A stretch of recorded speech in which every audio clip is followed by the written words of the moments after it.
This is a classic sci-fi, 100 years old this year, and I was always thinking of Harrison Ford. Like he's always said that it's kind of hard to keep a straight face in space when you're dealing with names of places and people who would be normally a bad hand at Scrabble. I know that young Taylor kept a blackboard back in Austin and put all the names down on his blackboard so he can get an idea.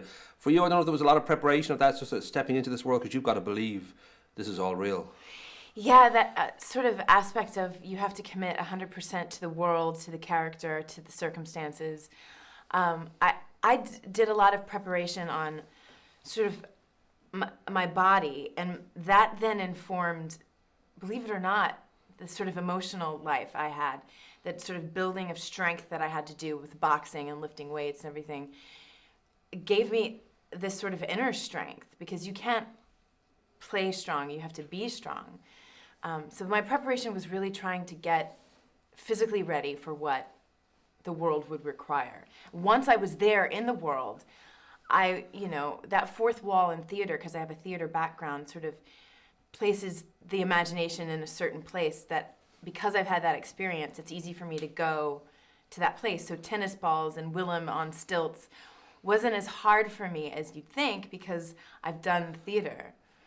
I was thinking too that as much as the action is spectacular here, and Andrew Stanton is a great director, I thought the love story worked really, really well. And I don't know for you and Taylor whether there was a case of talking, about maybe you want to be more Hans and Princess Leia than you do Conan and Xena in space. You Right. want to find that sort of truth again in this world for a love story. We didn't talk about it. Ah. We just did it. We knew that, we've been friends for a long time. So that sort of knowing of the other's personality, we were like, that surely will be enough. Like the camera will pick up, it always picks up more than you think. I know that you've had plenty of experience with green screen before, with Blue Steel and Wolverine, which you made with Taylor, but this is a whole new level, I guess, or maybe even a whole new planet of just how the scale of this movie is so great. Was it easy to stay focused as an actor when you've got 9-foot, 4-armed Tharks around, or? It would go up and down. There were times when Taylor and I would look at each other and be like, whose clothes are you wearing? What are we doing? You have no clothes on. Neither do I. What's happening? Willem's on stilts and has a funny headgear on, and Samantha has a backpack head on. It was at first jarring during rehearsals, I think, and then Andrew's so smart. He gave us the opportunity to have rehearsals and get used to this sort of how everybody would be. So by the time we started actually rolling, we were really comfortable with our strange world, the set of such, imagination. You know that Willem didn't know it was a film being made. He thought it was a party. He just thought it was getting a bit out of hand, but he enjoyed it, yeah. We're going, where now? Jesus. I got to be home by 6. He's amazing. It's good, too, that your character, she's not really just a princess in distress. There's quite a lot of smarts there. She's regent of science and letters, and there's various different sort of aspects to her character that very rarely happen in these cases, because usually you're in a tower somewhere and somebody's going to rescue you. And yes, that must have been kind of fun to know that, well, this is, beyond the norm for these kind of roles. Yeah, there's, in the books, Dejah Thoris is very sort of damsel in distress.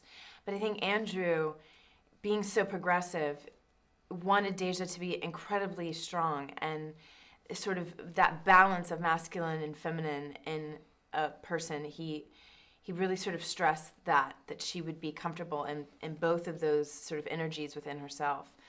So, and that's really, really exciting to play, because it, again, stretches you in ways that then you can't shrink back. So for me personally, playing this role was incredibly enriching and expanding. I know that Andrew's wife, Julie, said that he was just gay enough to get the feminine side of the story right, so yes. I'm sure he's proud of that. Oh, he really did. It took us a while to sort of figure out the balance of how strong Dejah was supposed to be. And I think, what I did is one thing, but what he compiled is quite another. And I just think he's a genius. I know you said that your costume's somewhat skimpy, but you said largely tasteful. But you did say there was one that was pretty revealing, but I'm hoping that people are going to connect with the emotional journey and not get distracted by the shell. Given that you're a fine-looking woman, is that a concern generally? Like your background, as you said, is theatre, you've done a lot of Shakespeare and all that. That wouldn't be an issue there. But when it comes to cinema and it's 40-foot screen, there's a sort of onus on how someone looks and how we feel about why they look that way. Or yeah, my experience of how I look has always been very strange. I don't and I still don't really know. And that is one of the aspects of myself as an artist that I have had trouble with, and then just recently sort of accepted that it's kind of why I can be a chameleon and sort of morph back and forth and look different, is that I'm not attached to the outward show, so to speak. Although it's lovely to be told you're beautiful, that has to come, honestly, and it sounds so pat, that has had to come from within in me. Because the mirror and the screen of the cinema, it's too much. It's like a glitch in the matrix for me. I feel the same way. I like when people tell me I'm beautiful. But it doesn't happen very often, but it's great when it does. You are beautiful. There you go. There's 11 novels altogether, and I know that Disney have opted several of the novels to sort of adapt, and obviously they would be in the position where they would, if this is a huge hit, they'd go again. I'm guessing maybe you have to sign on already, or whether, I don't know whether that's an option, whether... Yeah, at the beginning I signed on for 3.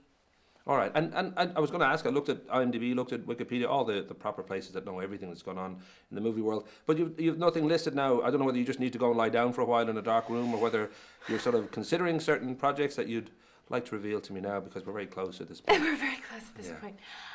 It's tricky because there's a lot coming in, but for me, at this juncture in my life, I feel like I don't necessarily have to work. I want to make sure that I want to work. Because when I commit, I'm in it, and I'm in it 100%. So it has to be right. And when I say 100%, I mean emotionally, mentally, spiritually. So it's really about, it's more the material. It's also about working with the right people, especially having worked with Andrew Stanton, Lynn Collins, Jim Morris. You work with these people who are so creative and so open and so protective as well, that it becomes like, well, once you've been there, the bar is set. So I'm looking for what, and people are like, don't be typecast. So it's like, well, what does that mean? Like, typecast, I may play her again, so that is being typecast like that. Sure. So we'll see. I mean, let's trade emails, and I'll tell you as soon as I decide. I'll write a script overnight, and we'll send it to you. Great to talk to you, kid. Yeah. You too.